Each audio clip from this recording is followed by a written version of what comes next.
This is the saddest untold story in Hollywood. Things got so bad at one point that he had to sell his beloved dog Buckus and slept in the New York City Port Authority bus station for 3 weeks. But how did Sylvester Stallone go from this to one of the greatest actors and film directors in history? Stallone grew up in New York City to a mom who was a women's professional wrestling promoter. During birth, there were complications which forced the doctor to use 2 pairs of forceps, accidentally severing a nerve in the process, which left the lower side of Stallone's face paralyzed. Stallone grew up getting bullied because of his funny look. Stallone's first appearance came in 1968 while attending the University of Miami in a film called The Square Roof. After college, things got so bad financially, he filmed in a pornography called The Party at Kitties and Studs. He was paid $200 for the work. Stallone later explained he did this film out of desperation after being evicted from his apartment and finding himself homeless for several days in which he slept at the Port Authority New York City bus terminal. Stallone at this point was living with his girlfriend Sasha Jacques, who was supporting his career and paying the bills with her waitress gig. Things got so bad, Stallone stole his girlfriend's jewelry and sold it. His lowest point came when he had to sell his dog Buckus to the local liquor store manager for $25 because he couldn't afford to feed him anymore. He said he walked away crying. 2 weeks later, his life changed. Stallone was watching a boxing match between Muhammad Ali and Chuck Wepner. Chuck Wepner came from the humble beginnings and rose his way to challenge the almighty Ali. The fight resembles the fight in Rocky 1 between Apollo Creed and Rocky himself. If you watch closely, you can even see Creed moves similarly to Ali. Quick, lengthy, and great footwork. Versus Rocky, who is supposed to resemble Wepner, who takes a ton of shots and is much slower footed. After watching the fight, Rocky was inspired and wrote the script for Rocky 1 in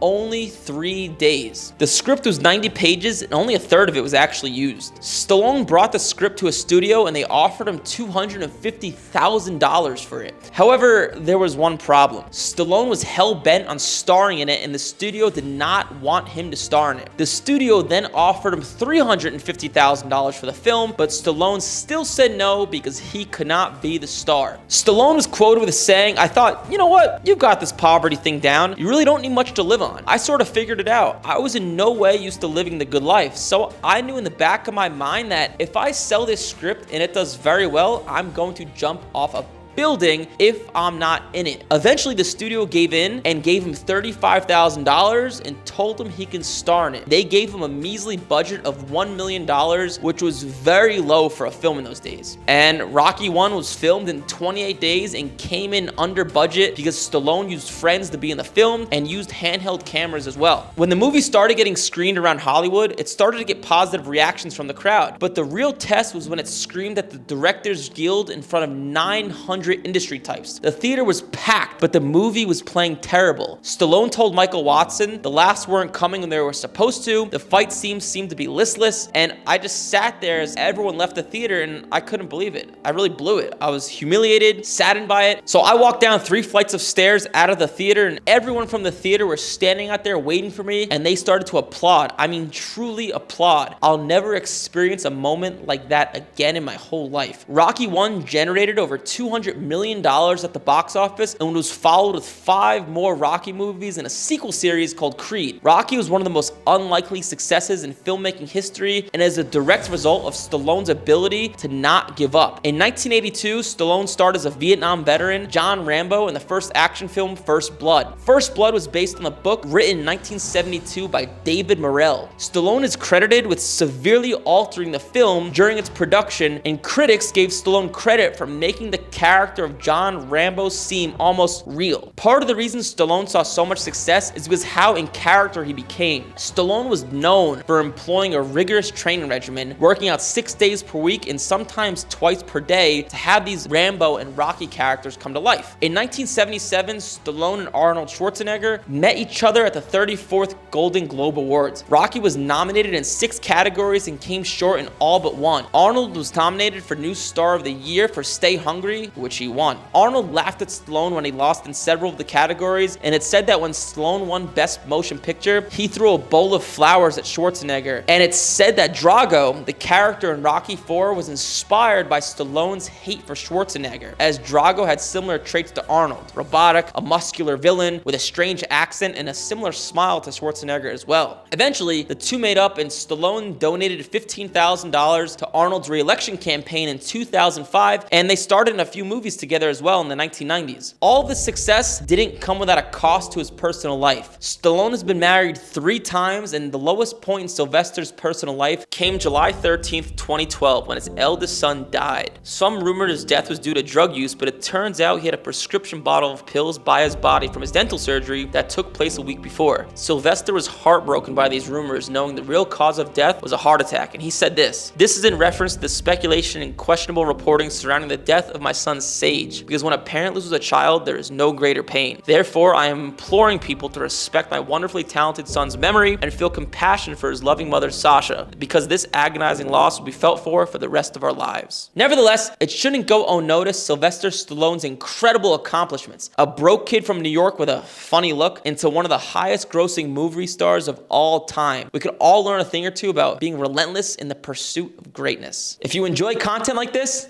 click that subscribe button.